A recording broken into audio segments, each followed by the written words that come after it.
Numa época distante, perdida entre as areias do deserto do Sinai, um povo caminhava rumo à promessa de uma terra abençoada.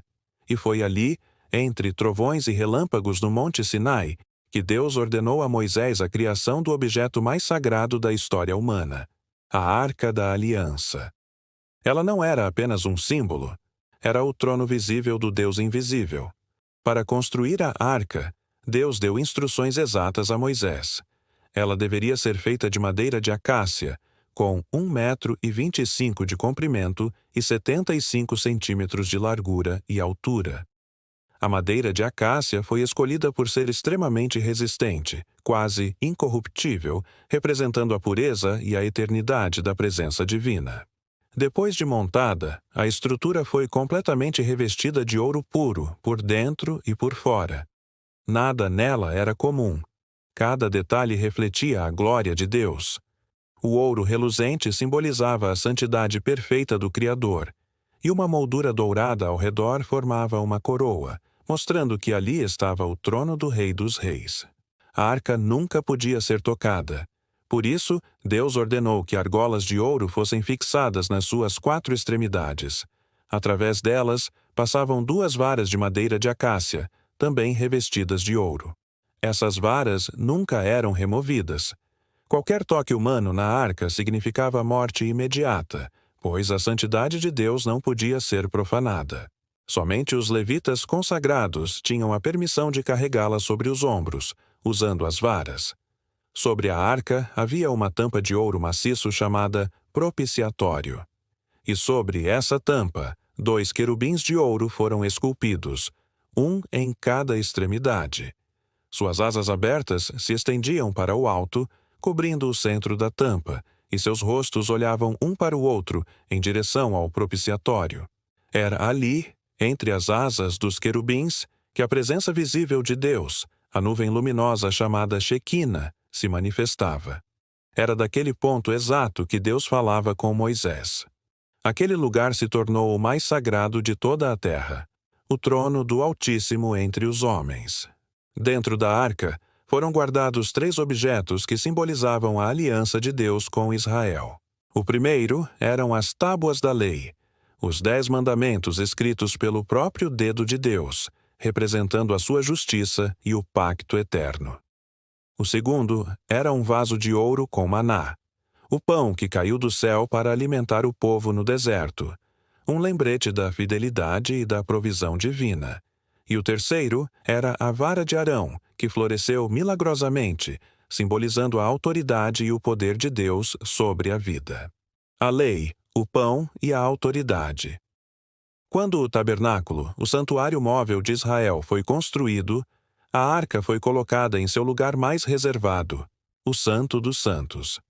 Este lugar era separado do resto do tabernáculo por um véu espesso que ninguém podia ultrapassar. Somente o sumo sacerdote podia entrar ali, e apenas uma vez por ano, no dia da expiação, o Yom Kippur. Nesse dia solene, ele se purificava com sacrifícios e entrava na presença de Deus, levando o sangue de animais. Ele aspergia esse sangue sobre o propiciatório, pedindo perdão pelos pecados do povo. Quando o sumo sacerdote saía vivo de lá, o povo sabia que Deus havia concedido o perdão mais uma vez. A arca não era só um objeto de culto. Ela era a presença viva de Deus em movimento. Quando os israelitas marchavam para a batalha, a arca ia à frente do exército. Quando os sacerdotes que a carregavam tocaram as águas do rio Jordão, o rio se abriu e todo o povo passou em terra seca. Nas muralhas de Jericó, a arca foi levada em procissão por 7 dias. Ao som das trombetas e do grito do povo, as muralhas ruíram. A arca representava vitória, proteção e autoridade. Mas Deus não aceitava ser tratado como um amuleto. Quando o povo tentou usar a arca sem arrependimento ou obediência, a proteção divina era retirada. Numa dessas ocasiões, a arca foi capturada pelos filisteus. Mas, mesmo entre os inimigos, seu poder se manifestou.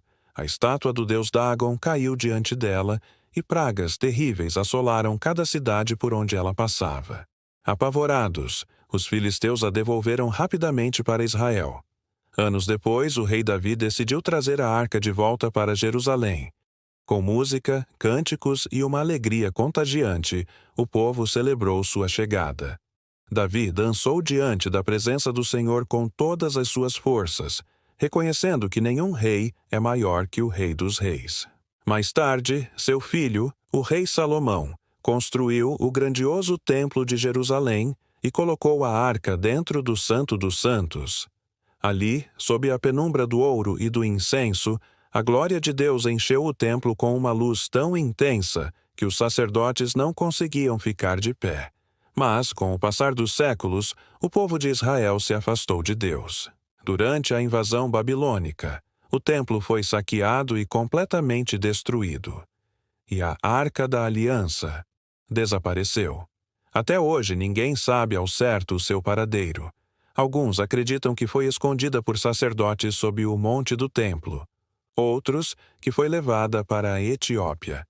Há ainda quem creia que o próprio Deus a levou para o céu. Curiosamente, o livro do Apocalipse diz: abriu-se no céu o templo de Deus e a arca da sua aliança foi vista no seu templo. No final, a verdadeira arca da aliança não era apenas um cofre dourado. Ela era a prova de que o Deus Criador desejava habitar entre os homens. E hoje esse desejo continua, mas não mais em uma caixa de ouro. Agora, Deus habita no coração de todo aquele que o busca com sinceridade. Assim como a arca era feita de madeira revestida de ouro, o ser humano, que é pó, se torna revestido de glória quando recebe a presença do Espírito Santo. O propiciatório, onde o sangue era derramado, aponta para a misericórdia divina e para o sacrifício perfeito que traria o perdão definitivo. A Arca da Aliança, com toda a sua beleza, detalhes e poder, é um lembrete eterno de que a presença de Deus é o maior tesouro que podemos carregar. Obrigado por assistir. Se você gostou deste vídeo, não se esqueça de curtir, compartilhar e se inscrever no canal para mais histórias como esta. Até a próxima!